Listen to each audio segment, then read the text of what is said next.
Hello guys, my name is Introductory and I'm a student of Bringham Young University currently pursuing my Pathway Connect certificate.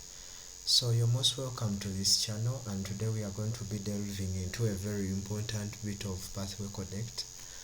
We are going to basically learn how to write a basic essay, and my task here today is to take you through the basics of writing this essay. We are going to dive into the paragraph, the introductory paragraph. We are going to be looking at the body paragraph and how we write a concluding paragraph for us to have a good essay. Now, I think in week 2 you are able to review how to write a basic paragraph, and I think this was setting the stage ready for you to be able to write a basic essay. And just to give you a quick reminder, when you're writing a basic paragraph, you simply need 3 features. One of them is the topic sentence.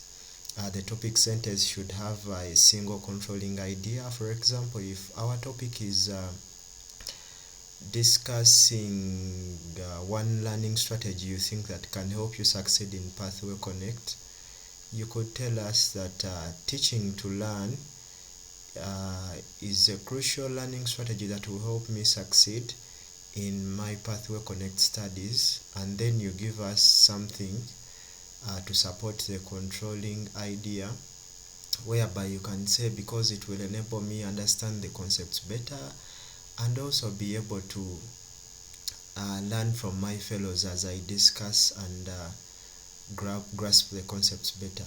So when we look at the basic paragraph, we have 3 main parts of the basic paragraph. We have the topic sentence, the supporting details, and the concluding paragraph. Just to resound what the supporting details are, the supporting details can be of 3 forms. We have personal experiences, whereby you tell us that from my own experience in Senior 6, I employed the teaching to learn strategy, whereby I discussed topics in history for fellow students, which enabled me to get a C in history at my USCE exams. Now, these supporting details for personal experiences, it should be very specific. You don't just need to tell us that in Senior 6 I succeeded because I used the teaching to learn strategy. No, you need to give us specific examples of what you did, who you discussed for, how did that discussion help you, and basically any other thing that can be specific in terms of bringing us up to speed with how you use the given strategy. But also supporting details can be in terms of an expert testimony. When we look at expert testimony, we mean individuals that have authority to talk about a specific topic. For example, if you're writing on let's say a prompt that is on psychology, you don't use something on psychology and you bring to us a farmer to talk about psychology. That maybe when you're talking about psychology and you give us a farmer being able to make remarks on psychology, that is not applicable. You could probably bring a renowned psychologist to give us a testimony on psychology. Maybe if we are to contextualize it in the part of the learning strategies, maybe if you want an expert testimony, I think the best people here are authors.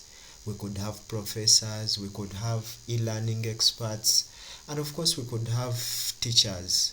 Yeah, if they talk about a specific learning strategy, they have authority to do so because by experience we believe they have quite acquainted themselves with a number of concepts in regards to learning.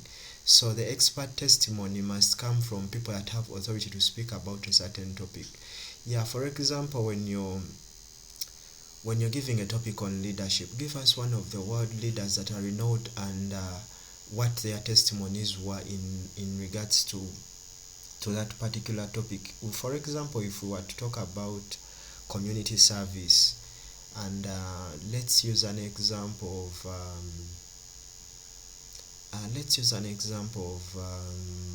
we could use an example of the former president of the United States of America, Barack Obama. You could get one of the things he talked about with regards to community service, that Barack Obama, in his book entitled Service to the Nation — I didn't say that that is a book of Barack Obama, I'm just citing an example. You could say that Barack Obama, in his book of Service to the Nation, remarked that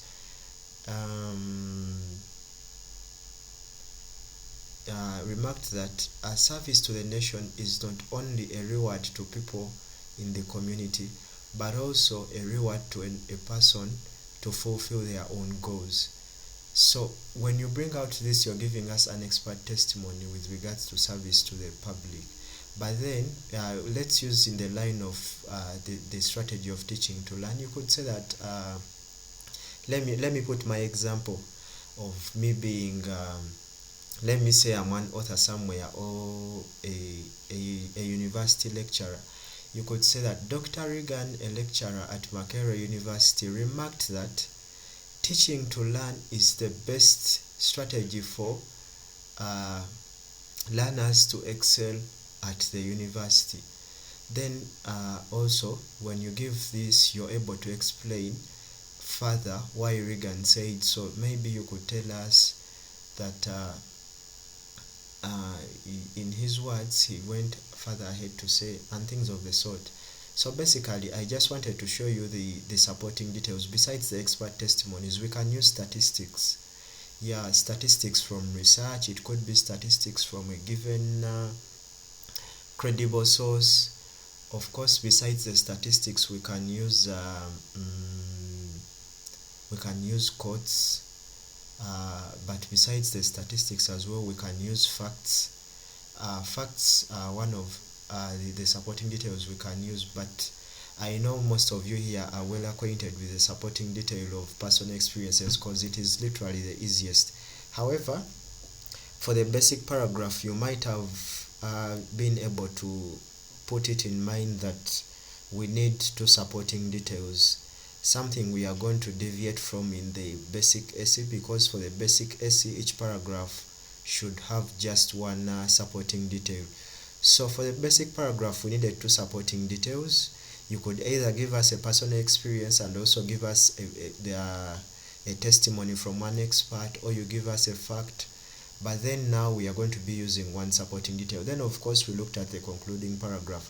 Of course we said that the concluding paragraph should be able to give a summary of the supporting detail, not for you to be able to rephrase the supporting detail, but actually not the supporting detail, the controlling idea. So if you do a concluding paragraph, a concluding sentence, you're supposed to give something that feeds into the topic sentence. If you're telling us that, for example, you use the teaching to learn strategy, you could say that from the testimony of experts, the teaching to learn strategy is very critical in achieving success as we pursue our studies, given the fact that it enables us to grasp given concepts, but also be able to support other learners that in return are able to support us in this journey. It is as well evidenced from my own personal experiences, where I was able to succeed upon using the teaching to learn strategy and was able to progress to university. So, and I strongly believe that using this strategy will enable me to complete my pathway connect studies successfully, because we need a concluding paragraph that is able to feed into your topic sentence. So basically that is it all about when it comes to the basic paragraph. But then now we are going to review what we call the introductory paragraph. So the introductory paragraph of the basic essay. So the basic essay in brief has three basic parts. We have the introductory paragraph, we have the body paragraph, and we have the concluding paragraph. So I want to tell you guys that as we do all these three paragraphs, we are going to be using the knowledge we got from writing the basic paragraph. So if you don't recall well the knowledge we got from doing the basic paragraph, this is time for you to go back and review your notes, and of course come to to a point where you can be able to apply all these